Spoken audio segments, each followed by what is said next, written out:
श्यामदास जी महाराज से मेरा निवेदन है कि अपने विचारों से हम सबको लाभान्वित करें। पूज्य श्री श्यामदास जी महाराज। वाञ्छा कल्पतरुभ्यश्च कृपा सिन्धुभ्य एव च पतितानां पावनेभ्यो श्री वैष्णवेभ्यो नमो नमः। श्री राम जय राम, श्री राम जय जय राम, श्री राम जय राम, श्री राम जय राम। वैसे श्री अवध में भंडारे की भी कमी नहीं है और आश्रम की भी कमी नहीं है। कमी है तो लगता है कि भोजन तो करके ही आए होंगे, बाल भोग करके। जोर से श्री राम जय राम, श्री राम जय राम, श्री राम जय राम, श्री राम जय राम। श्री सीतारामचंद्र भगवान की जय, श्री हनुमान जी महाराज की जय हो, श्री अवध धाम की जय हो। अनंत कल्याण गुणगण निलय परात्पर पर ब्रह्म परमेश्वर भगवान श्री सीताराम जी की पावन नगरी श्री अयोध्या धाम के इस सरजू तट में श्री लक्ष्य चंडी महायज्ञ के जो कर्ता धर्ता हैं और हमारे इस देश संत समाज के जो गौरव हैं और जिनका नाम ही अद्भुत है, ऐसे हमारे परम पूज्य महामंडलेश्वर श्री प्रखर जी महाराज और हमारे अयोध्या के आन बान शान गौरव और जिनकी वाणी में साक्षात सरस्वती छलकती है, ऐसे श्रीमद् रामानुजाचार्य जगत गुरु श्री राघवाचार्य जी महाराज और श्री भक्तमाल आश्रम के महामंडलेश्वर परम पूज्य महाराज श्री अवधेश कुमार दास जी और मंच पर समुपस्थित समस्त महज्जन विद्वज्जन संत समाज एवं समुपस्थित भगवत जन। अभी सदाचार निर्णय की चर्चा हो रही है और इसके पूर्व आप सबने श्री आनंद ब्रह्मचारी जी की भी ओजस्वी वाणी में आपने सुना। वास्तविक में मैंने देखा है उत्तर भारत और दक्षिण भारत में हमने देखा, हमारे उत्तर भारत में आज भी बहुत सारे संस्कारों की कमी है।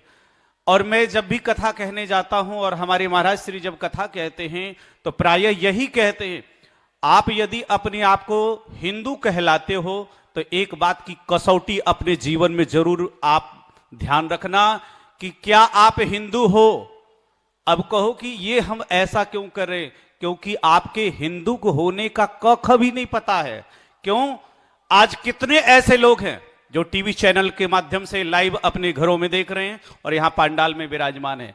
मैं उनको एक आग्रह पूर्वक, मैं चैलेंज नहीं देता हूं, आग्रह पूर्वक, अगर हिंदू सनातनी हो तो कितने लोगों को पता है कि हमारे 16 संस्कार के केवल नाम, उसकी व्याख्या तो बहुत दूर की बात है, 16 संस्कार के नाम जब पता नहीं है तो तुम हिंदू कहलाने के लायक नहीं हो, हिंदू के नाम पर तुम कलंक हो। इसलिए आज बहुत सारे मिशनरी कॉन्वेंट आदि स्कूलों में जो शिक्षा की पद्धति है, आज शिक्षा का मतलब क्या हो गया है? केवल आप नौकरी प्राप्त करना, केवल पैसा कमाना, मातु पिता बालकन ही बुलावही, उदर भरे सोई धर्म सिखावही। केवल यदि हमारी नौकरी लग गई इसका मतलब हमने उत्तम शिक्षा, उसके व्यक्तित्व, क्योंकि जीवन में सदाचार का कितना महत्व है मैं आपसे पूछता हूं, इतना ही महत्व है जितना हमारे जीवन में सच बोलना महत्वपूर्ण है। सत्यम ब्रूयात प्रियम ब्रूयात, जैसे कहा एक चोर भी चोरी करता है तो सत्य की अपेक्षा रखता है। बोलो भक्त वत्सल भगवान की।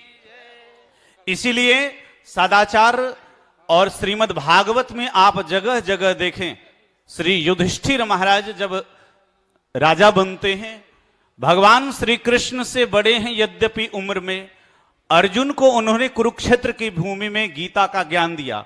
और सदाचार निर्णय पर मैं एक श्लोक श्रीमद् भगवद गीता का मैं सुनाता हूं कि यद्यदाचरति श्रेष्ठस् तत्तदेवे तरो जनः स यत् प्रमाणम कुरुते लोकस्तदनु वर्तते। आप माता पिता हैं, कई बार संतों के नाम पर लोग क्या क्या कहते हैं, गालियां देते हैं, क्या कहते हैं, ढोंगी पाखंडी। मैं पूछता हूं, ये संत किसी आसमान से आकर के नहीं टपकते हैं। आप जैसे लोग जितने हैं यहां पे और चैनल के माध्यम से सुन रहे हैं, माता पिता के द्वारा ही किसी जीव का जन्म होता है, उसमें भी संत आते हैं। और कहा जिस गृहस्थ के पिता धर्म यतो पिता धर्म रतो यस्य माता यस्य च पतिव्रता, जिसके पिता धर्मात्मा हो और माता पतिव्रता हो, ऐसे माता पिता के यदि संतान हो तो इस बात की गारंटी हम इस मंच से लेते हैं कि ऐसे कभी संतान दुष्चरित्र नहीं, कदाचार युक्त कभी नहीं हो सकता है, सदाचार युक्त होगा।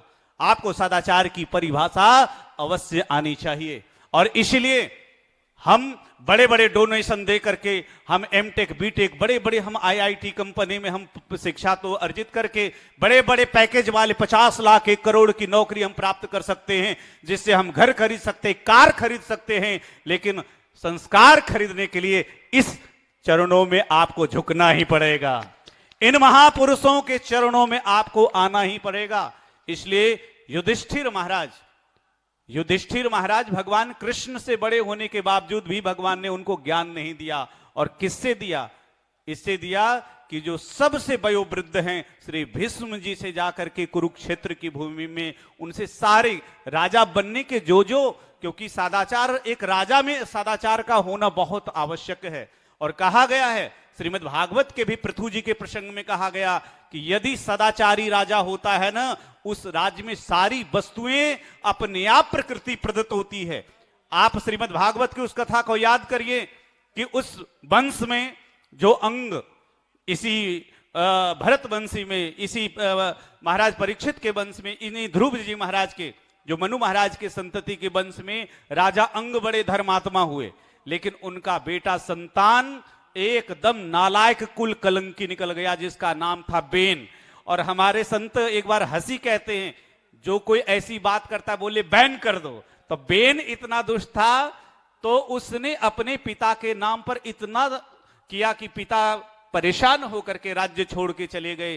संतों ने देखा कि यदि ये राजा रहित ये राज्य है तो कहीं शत्रुओं का आक्रमण न हो जाए, इसलिए प्रजा की सुरक्षा के लिए महात्माओं ने बेन को राजा नियुक्त किया।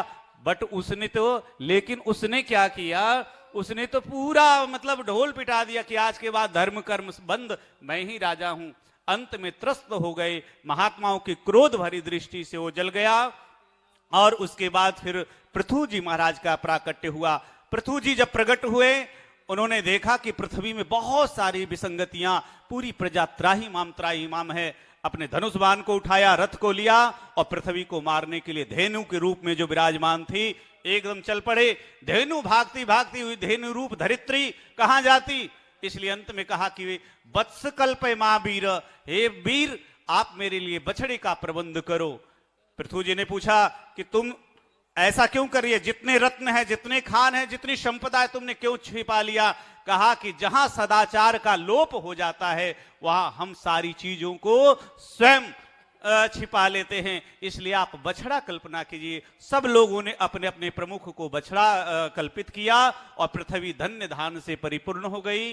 तो इस प्रकार से आज आवश्यकता है, जैसे कई लोग कहते हैं महात्माओं को इस राजनीति लोगों पर शासन करना चाहिए। हमारे महापुरुषों के द्वारा, हमारे श्री योगी जी जैसे मुख्यमंत्री हैं, आज अयोध्या का जो वैभव है जो हम लोगों ने देखा, बहुत अच्छा लग रहा है। और इन महापुरुषों के द्वारा इतने सुंदर सत्संग, इतनी सुंदर कथा आदि का जो आयोजन कहीं भी हो तो आप लोग बिल्कुल बहुत बढ़ चढ़ करके अपने साथ, अपने संपूर्ण परिवार, संतान की संतति के साथ इस धर्म यज्ञ में आप लोग भाग लें। मैं ज्यादा कुछ न करके सभी को प्रणत निवेदन करते हुए सभी को जय श्याराम, आपकी मंगल कामना। बहुत सुंदर, बहुत बहुत आभार, बहुत बहुत धन्यवाद श्री श्यामदास जी। आपने संस्कारों पे चर्चा करी, संस्कारों पे विचार अपने व्यक्त किए, बहुत सुंदर। संस्कारों का ज्ञान सभी को होना चाहिए। षोडश संस्कार है क्या, इसी